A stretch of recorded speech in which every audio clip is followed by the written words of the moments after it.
दोस्तों आज मैं बना रहा हूँ मटन रान रेस्टोरेंट में रेस्टोरेंट स्टाइल के साथ।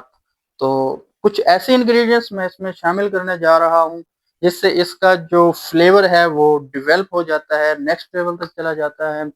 इसको सॉफ्ट करने के लिए कोई मीट टेंडर यूज नहीं करूंगा और इसको स्मोकी फ्लेवर ग्रिल भी किया जाएगा और इसको इतना सॉफ्ट भी आसानी से किया जाएगा। तो चलिए दोस्तों स्टार्ट करते हैं आज की इस रेसिपी को। सबसे पहले तो रान को इस तरह से कट्स लगवा लें। कट्स लगाने के बाद दोस्तों हम इसकी मैरिनेशन तैयार करते हैं। मैरिनेशन तैयार करने में जो जो इंग्रेडिएंट्स मैं यूज कर रहा हूँ इसकी डिटेल जो है आपको डिस्क्रिप्शन में भी मिल जाएगी, स्क्रीन पर भी आपको शो हो रही है। और एक स्पेशल किस्म का गरम मसाला मैंने बनाया था जो कि रेस्टोरेंट में नॉर्मली हम यूज करते हैं। लास्ट वीडियो मैंने अपलोड किया, उसमें उसका तरीका बताया था। तो वो वाला मसाला आपने जब हमारी रान तैयार हो जाएगी तो 1 टेबल स्पून उसका भी यूज करना है। वो मसाला कैसे बनेगा आप मेरी उस वीडियो में जाकर देख सकते हैं, जिसका लिंक मैंने डिस्क्रिप्शन में भी दे दिया है। दोस्तों ये पेपरिका पेस्ट है, एक अच्छा फ्लेवर इससे निकलता है हमारी रान में।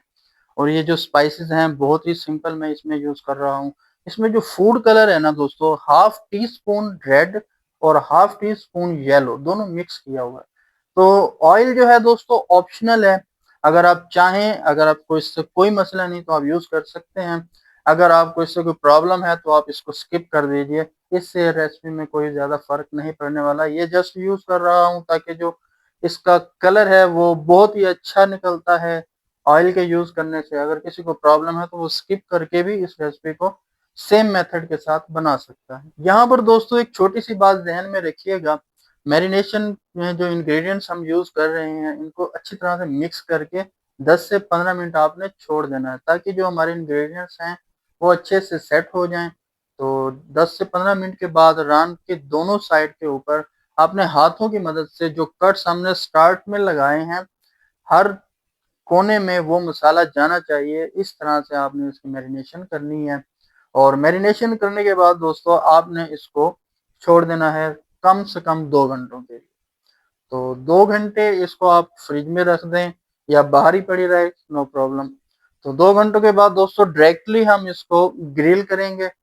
ग्रिल के ऊपर दोस्तों हम इसको लेके जा रहे हैं। यहाँ पर जो मैं इसके साथ प्रोसीजर जो मेथड करने वाला हूँ वो ये है कि यहाँ मेरा मकसद इसका मसाला जो है उसको पकाना है और इसको कलर देना है।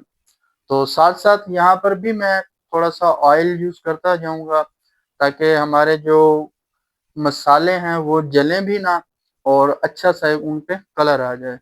तो जितनी देर में हमारी रान का कलर आता है, यहाँ मैंने प्रेशर कुकर लिया है, इसमें मैं 1.5 लीटर पानी और 100 ग्राम ऑयल डाल रहा हूँ।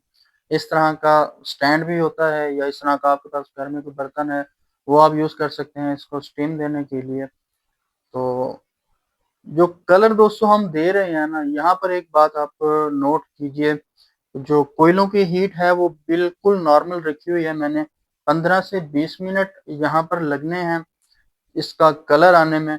दोस्तों यहाँ पर दो ऑप्शन हैं, आप इसको पहले ग्रिल करके स्टीम कर सकते हैं या स्टीम करने के बाद भी ग्रिल कर सकते हैं, नो प्रॉब्लम, फ्लेवर में कोई फर्क नहीं पड़ने वाला। तो अब हमारी रान में कलर भी आ चुका है अच्छा सा, 20 मिनट लगे हैं तकरीबन। तो अब हम इसको लेके जा रहे हैं इसको स्टीम करने के लिए। स्टीम करने के लिए दोस्तों जैसा कि आपको मैंने दिखाया प्रेशर कुकर में इसको स्टीम करेंगे और इसको एल्यूमिनियम फॉयल के अंदर थोड़ा सा क्लोज करके, आप इसको बंद करेंगे ताकि जो हमारी रान है वो हमारे प्रेशर कुकर के अंदर अच्छी तरह से फिट हो जाए। और पानी में ऑयल मैंने इसलिए डाला है ताकि जो हमारी बॉइलिंग होगी इसके अंदर तो पानी इसके ऊपर नहीं आएगा। और इस तरह नाइफ की मदद से थोड़े थोड़े आप इसमें सुराख कर दीजिए ताकि जो हमारी स्टीम है वो प्रॉपर हमारी रान को मिलती रहे।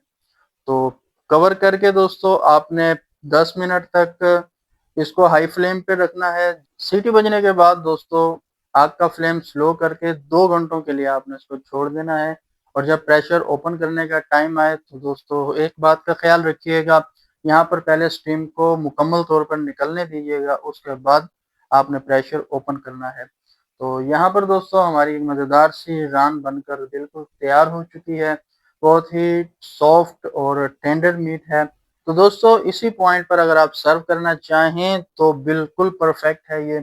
जूसी जूसी मसालों के साथ रोटी नान के साथ मज़ा करेगी। और अगर मज़ीद इसको थोड़ा ड्राई करना चाहते हैं तो ग्रिल में या ओवन में 5 मिनट के लिए लगा दें, मज़ीद ड्राई हो जाएगी ये। तो उम्मीद करता हूँ दोस्तों आज की रेसिपी आपको ये पसंद आई होगी।